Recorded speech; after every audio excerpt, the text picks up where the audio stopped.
It's week 3 fantasy football, and we already have so many injuries that I'm sure you can now understand why I wait until the end of the week to go through every single matchup and find the must start and sit defenses for week 3 fantasy football. And I'm one of the only fantasy YouTubers who covers defense multiple times in a week, so please go down there and drop a like on this video and subscribe to the channel to show your support.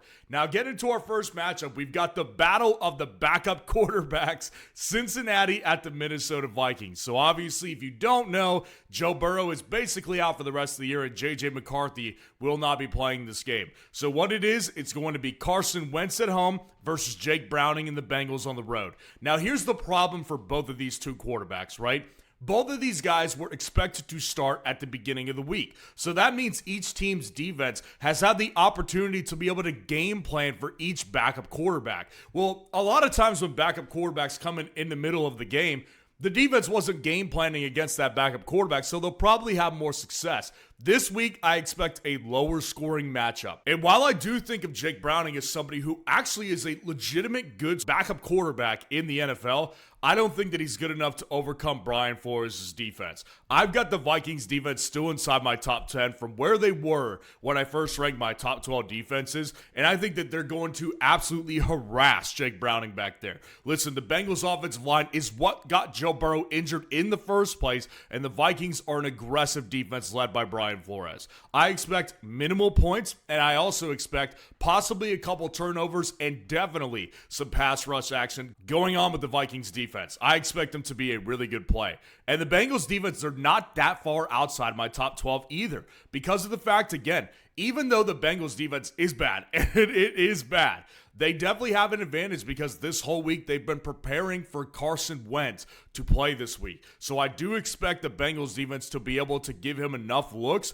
to really not make him look very good. I do think the Vikings end up winning this game and probably having less turnovers, less mistakes on offense than the Bengals will. So that's the reason the Bengals defense is not in must-start territory. Also because they're not the Vikings defense. They don't have that defensive skill. But I will say I do think the Bengals are definitely playable if you just do not trust another defense option. Now, the Houston Texans at the Jacksonville Jaguars is our next matchup here. And I've kind of discussed this quite a few times this week. Listen, game planning and matchup is a big deal over on my channel. So a lot of the times you'll see me discuss things that are not quantifiable, but I think this is what separates me from other fantasy creators.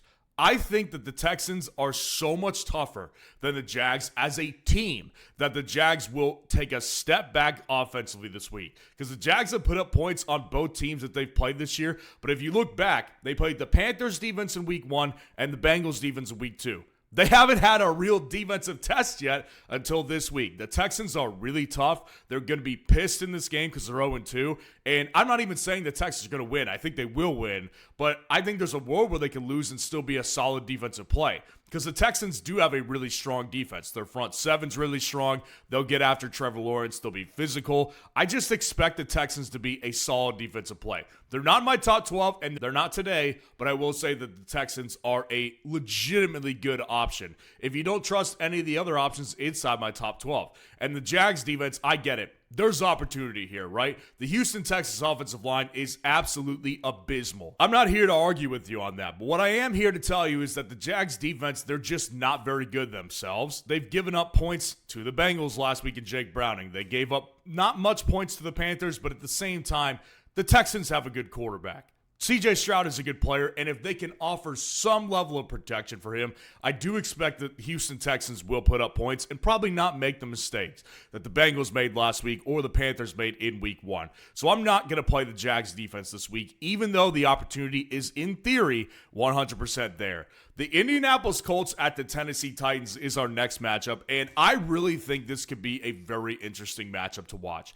Listen, Daniel Jones is riding high. Like, he has completed 72% of his passes this year.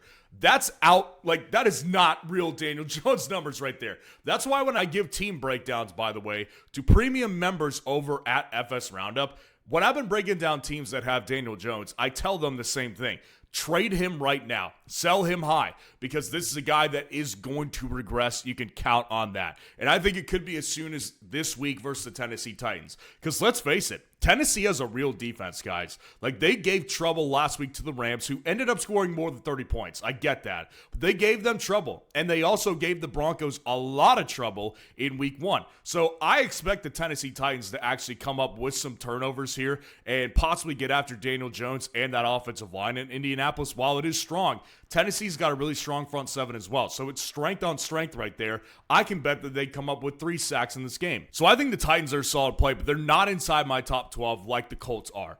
I think that, listen, it's going to be the best week we've seen from Tennessee's offense, but I still don't think they're there yet. I don't think they have enough weapons offensively to really put up a lot of points. And Cam Ward, as much as I kind of like him, and I do think he will be good, I don't think that he's at a place right now where they're minimizing his mistakes. Like, he still is a very mistake-prone quarterback just because of his playing style. So I do expect the Indianapolis Colts to have a really good day defensively in fantasy. And the Las Vegas Raiders at the Washington Commanders, this one's going through a lot of changes. For example, the Raiders at one time this week were a bottom, 7 defense in my rankings. Now we have confirmation Jaden Daniels is out. That changes the game, and they are now a playable defense. Now, considering what we've seen from them through the first 2 weeks, I'm not willing to say that they're a must-start defense. I don't think they have enough talent to be considered a must-start defense. But what I will say is this. I think that this defense can get enough pressure, and I don't think Marcus Mariota is that good. And they're also lacking offensive talent right now without running backs, really. So I think that the Raiders could come up and make some plays to make them a viable fantasy defense this week. Not a must start, but without Jaden Daniels, that changes the game. And the Raiders are a very playable option now. And the Commanders, I didn't already have them as a top 20 defense, so I'm going to put them on the bench, but especially now. Like, I think Geno Smith is a huge bounce-back candidate this week. We've seen this for years with Geno Smith. Like, he comes off a really rough game like he just had, where he was a turnover machine, and then he takes advantage of a below-average defense. That's what I'm expecting this week. So I am not playing the Commanders, and I am definitely considering playing the Raiders over defenses like the Indianapolis Colts, the Baltimore Ravens, for example. But here's the beauty of all this, right? I go through these videos every Friday because I want to give us time to get the full injury report and give you guys enough time to make sure that you don't want to pick up another defense off the waiver wire. The Raiders are a defense you could pick up off the waiver wire. And if you want to make sure you get them before anybody else does, while everyone else is sleeping, go to FS Roundup and sign up for the premium subscription tier, and you can get a 12-day free trial to automate your waiver wire. Because what happens on the waivers, right, is every Wednesday morning, there's always a mad dash to the waiver wire very early in the morning after the initial waiver claims process. And what our tool has done is automate that so you always can beat that guy who wakes up right at 3:01 and tries to claim a player that is available off the waivers still. The value of the tool is literally saving leagues this year. We've gotten a lot of great feedback from the tool so far, and I'll also provide you a full team breakdown after the 12-day free trial is over and you are an official customer with us. So if you do have interest in that, go down to the comments. There's a link there to go to FS Roundup, sign up for the premium subscription tier. Now, getting into our next matchup is the Los Angeles Rams at the Philadelphia Eagles. And listen, I think that this matchup is interesting to watch as well, because common sense would say that both offenses have enough good players to where this could be a high-scoring game. I don't think that's going to be the case. I think the Eagles are going to keep the Rams in a lower scoring matchup to where I think both these defenses are very viable in fantasy this week. I don't think that either defense is a great play. That's for sure. But I do think that they're both playable. If you don't trust the Ravens, I think the Eagles and the Rams are both solid plays. Now, I think that the Rams are maybe going to make one mistake, one turnover, while the Eagles probably won't turn the ball over. So there's going to be less big plays from each team. But if it's a lower scoring game, they may be able to hold 6, 7, 8 points as a fantasy defense. So I do think they'll be viable this week because it will be a lower scoring matchup. Neither of these teams are missing key players to the point where it's like there's a clear advantage. So I do think that this could be a very evenly matched matchup, and I do expect them both to be viable in fantasy. The Atlanta Falcons at the Carolina Panthers is the exact opposite, and you must play the Falcons defense. They are a tremendous play, and I apologize for telling a lot of people yesterday and over the past couple of days that the Falcons were not a better play than the Bills. They turned out they will be a better play than the Bills. The Bills were a bad play this week, and that was my fault exclusively. But the Falcons defense, you can count on them being really good. Bryce Young looks bad again. This offense looks like they can't move the ball very well until garbage time. And the Falcons last week alone, they were getting after the quarterback and they were causing turnovers. So Bryce Young being a turnover-prone quarterback doesn't look very good either. I think the Falcons have another easy break this week, and you can't play the Panthers because they're going to get run all over. The Pittsburgh Steelers at the New England Patriots. Listen, the reality with this one is that there is an opportunity here. I think actually both defenses have opportunities. I think the Patriots offense isn't that great. I also think the Steelers offense isn't that great either. But the reality is this matchup feels too unpredictable to where I'm going to sit both of these defenses this week. The Patriots defense is not very good at all, and Rodgers can absolutely take advantage of it. I mean, he took advantage of them twice last year, so I do think that Rodgers could come out and have a really good game this week. That's why I don't want to play the Patriots. Now, with the Steelers defense, I think that Drake May is the better player between him and Aaron Rodgers at this point. And I do also think that they have potential breakout players in the waiting as well. And the Steelers defense sucks, but they realistically do have a shot to make some plays this week because they can force turnovers and get after the quarterback in some circumstances. So I do think that each defense really does have playable features in this game, but I'm just not taking the chance because we just haven't seen enough upside from either one of these defenses this year. Green Bay Packers at the Cleveland Browns. Again, the exact opposite because we know exactly how this game is going to go. The Browns are going to get crushed. And Joe Flacco, even if they score 17 points like they did last week against the Baltimore Ravens, he'll throw a couple interceptions and they'll make turnovers. Green Bay's defense is a must freaking play this week. They're elite. They're better than the Ravens defense, really. I mean, I do think that there's just no way, there's no circumstance where the Packers defense is not a must play. The amount of talent that they have defensively, I think is fantastic. And just the amount of turnovers that the Cleveland Browns will make this week is also a really opportunistic move. So there's just no way you're not playing the Packers defense. And there's also no way you're playing the Browns defense either because Green Bay's offense is absolutely fantastic. Now they're dealing with injuries, Jaden Reed and Tucker Kraft likely going to miss the game. Again, very important why we go through this video on Fridays because Tucker Kraft got injured in practice yesterday. Not a good look. Reports are that he'll probably end up missing this game, so they are definitely down some really big superstars on that offense, but still, the overwhelming amount of talent that Green Bay has is too big to overcome for the Browns defense. The Browns defense does not come to your lineup this week. The New York Jets at the Tampa Bay Bucks is our next matchup, and Tampa Bay's defense is a must start to me. Listen, they're not a great defense. Like, I really don't think they are. But one thing that I always like about them is that even though I don't like their talent as much, and they do give up points, the good thing with Todd Bowles as a defensive coordinator is he's an aggressive play caller. They are a blitzing team. And the Jets this week, even if they would have had Justin Fields, they're just not a good offense, point blank, end of story. So with a backup quarterback that doesn't have the same mobility as Justin Fields, I expect them to get sacks in this game. I also expect them to get turnovers off the Jets because they'll be leading them so early because of the Bucs' strong offense that they're going to have to take chances on offense to try to win back some points. The Bucs are a good play this week. I know it's not a popular play. I know it's not the best play in the world that you can make, but it is a play that will work this week. And the Jets defense, listen, I think they're actually talented, but they just don't have enough offense to help out their defense. The big thing with defense is that the reality being you need to have an offense that can keep your defense fresh. The Jets offense can't do that. And they're definitely not going to do it against the Bucs this week because the Bucs offense will roll over the Jets defense. So I just think that the Bucs offense will pound the defense into a pulp, and I don't think there's any possible way you could play the Jets defense this week.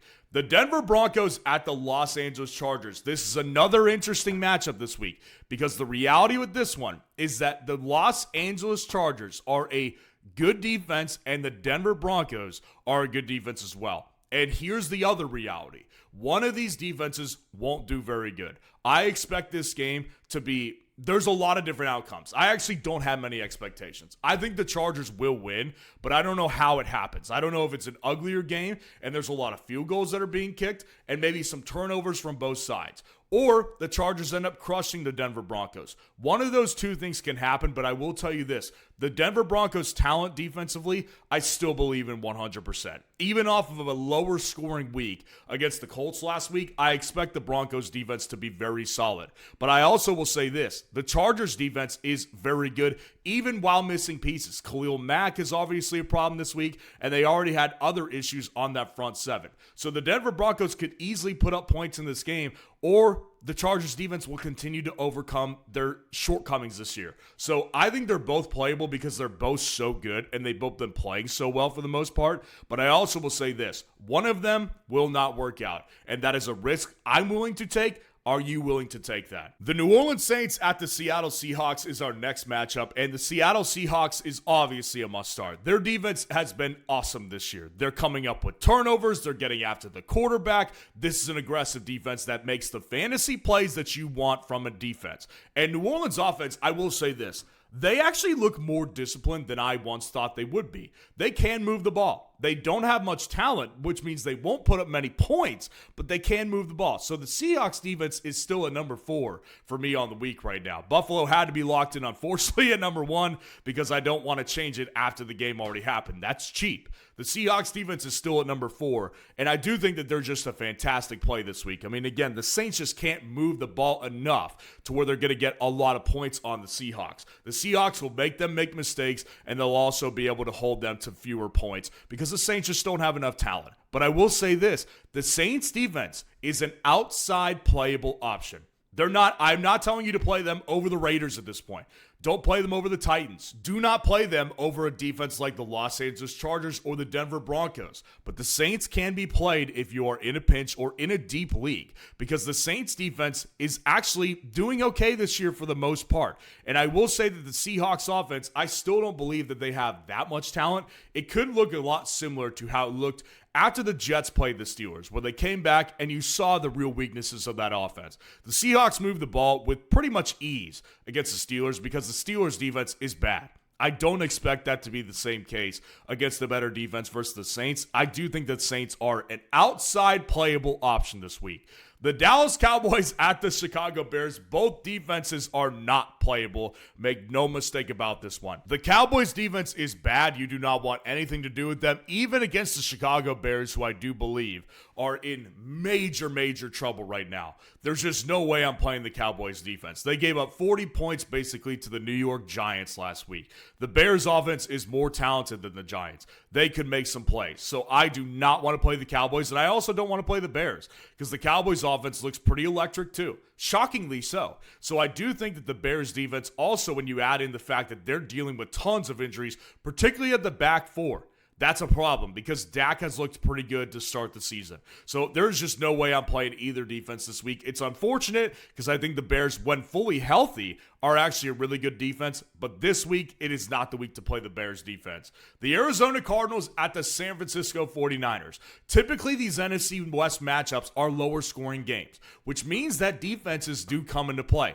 And I think the 49ers defense, based on that and the fact that they've played really well so far this year, are a must-start defense. They still hold the exact same ranking as they did on Tuesday when I dropped the defense rankings video. The 49ers defense, they needed an alpha. Nick Bosa said it himself as that defensive coordinator, and Robert Saleh is that. He has done so well with this team right away. I expect this defense to play really well against an offense that you just can't really trust. The Cardinals' offense with Kyler Murray is just not an offense that week in and week out you can count on them fulfilling the potential that they really actually have, because they really have potential to put up 30-plus points on any given Sunday. But this week is not that week where I'm going to rely on that. These defenses in the NFC West are strong, and the 49ers defense is really strong. But I will say the Cardinals defense is playable. Brock Purdy apparently has a chance to go. So it may be Brock, it may be Mac. But the reason the Cardinals are not a must-start defense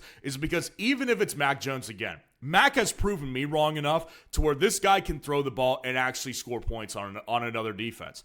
I don't want to take the chance because I think there's too many things that could go wrong with this one. The Cardinals defense is solid and they've done well, particularly last week. But I think the Cardinals defense is just in for a little bit of a ruder awakening this week, because I think the 49ers will take it to the Cardinals this week, even with all the injuries the 49ers are dealing with. This is just a personal opinion of mine this week. The Kansas City Chiefs at the New York Giants is our Sunday night matchup, and the Chiefs are a must-start defense. Look, I am not exactly the most complimentary of the Kansas City Chiefs defense in fantasy. They're a better real-life defense than an NFL defense, and they've been that way for years. They don't come up with the big plays necessary for fantasy, and they do hold teams to fewer points sometimes, but so far this year it hasn't gone that way. They've also played two really good offenses. The New York Giants are not replicating what they just did against the Chiefs. It just will not happen. So I think that the Chiefs come out and they dominate this game. I think Russell Wilson possibly throws a couple picks, and I also think that they just won't put up many points either way. The Chiefs defense is must start. And also the Giants defense, you can't play them either. While the Chiefs offense is sus, and Xavier Worthy may or may not play in this game, he's lean. I kind of think he will play this game.